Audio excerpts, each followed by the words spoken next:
Hi, I'm Andy Schneider, and I've been asked to speak with you about the management flying provisions that are part of TA2. You can find those under Section 3 of TA2. As you know, today, our supervisors and managers who are qualified flight attendants are able to fly in a number of situations. They can fly a check ride, or they can conduct an IOE. They're also allowed to pre-board flights when there's not enough minimum crew available to handle it. In addition, we expanded the provisions to allow management to work as a flight attendant on a sequence in the following situations. They're allowed to work as the 4th flight attendant on a 3-flight attendant crew, or the 5th flight attendant on a 4-flight attendant crew. He or she can be considered a working crew member and must follow the flight attendant manual, and will be required and subject to the limitations of the collective bargaining agreement as it relates to duty and rest positions. They will be considered the most junior flight attendant on the crew.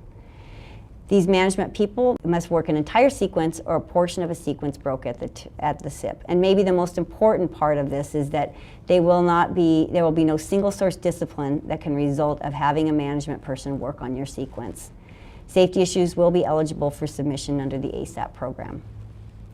These provisions are important because, as we heard from you in the employee engagement survey, almost half of you believe that the in-flight leadership does not understand the work that you do.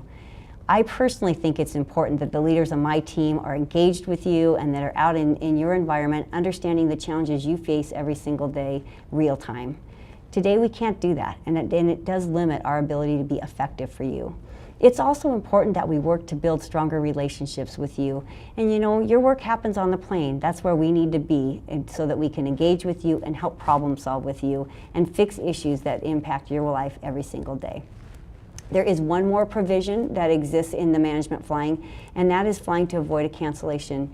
This is for those very rare instances where we just simply cannot find enough crew members to fly a flight, and the only other option is cancellation. I personally feel strongly that no flight should be canceled because we don't have enough flight attendants to do the job.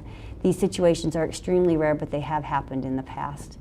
It's important that my team work closely with you and that we build better relationships with you and that we solve your problems more quickly and more in a way that's satisfying to you. So that's why those provisions matter specifically to me.